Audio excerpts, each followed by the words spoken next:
Kolkata rally ఘన విజయంతో మరింత దూకుడు పెంచాలని భాజపాయేతర పక్షాలు నిర్ణయించాయి.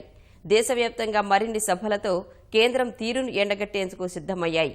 దేశాన్ని కాపాడుకోవాలనే ఏకైక ఎజెండాతో ఎన్డీఏని గద్దె దించడమే లక్ష్యంగా పనిచేయాలనే అభిప్రాయానికి వచ్చారు. ఇక ఓటింగ్ యంత్రాల్లో మోసాలు జరిగే అవకాశం ఉన్నందున వీవీప్యాట్ స్లిప్లను 100% లెక్కించేలా ఈసీపై ఒత్తిడి తేవాలని నిశ్చయించారు.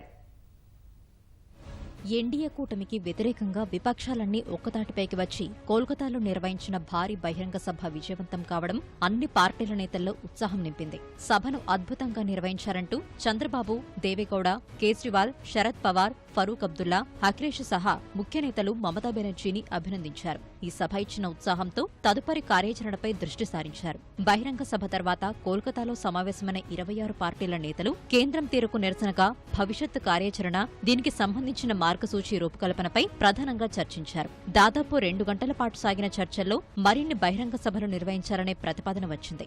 అమరావతిలో తదుపరి సభ నిర్వహణకు సిద్ధంగా ఉన్నామని చంద్రబాబు ప్రతిపాదించారు. ఢిల్లీ, కర్ణాటకలో సభల ఏర్పాటుకు కేజ్రీవాల్, కుమారస్వామి సంసిద్ధత తెలిపారు. ముందు ఎక్కడ సభ నిర్వహించాలనేది పరిస్థితులకు అనుగుణంగా నిర్ణయించుకోవచ్చని చంద్రబాబు అభిప్రాయపడ్డారు.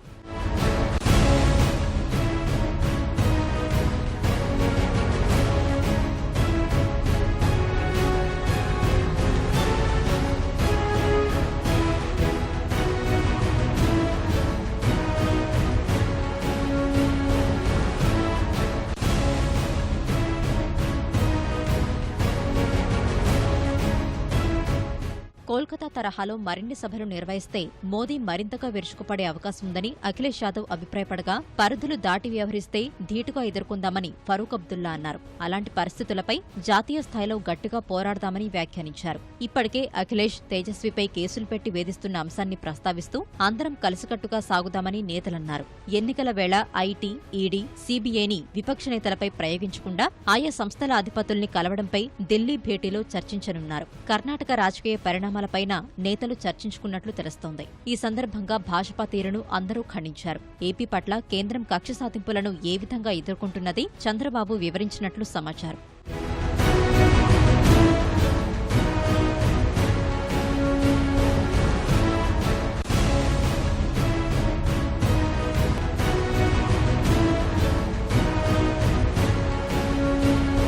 స్థానిక రాజకీయ పరిస్థితులకు అనుగుణంగా మసలుతూనే ఎన్డీఏ సర్కారును గద్దెదించడమే లక్ష్యంగా పనిచేయాలనే అభిప్రాయం కోల్కతా సమావేశంలో వ్యక్తమైంది. ప్రధాని అభ్యర్థి ఎవరు అనేది సార్వత్రిక ఎన్నికల తర్వాతే ఖరారు చేయాలని నిర్ణయించారు.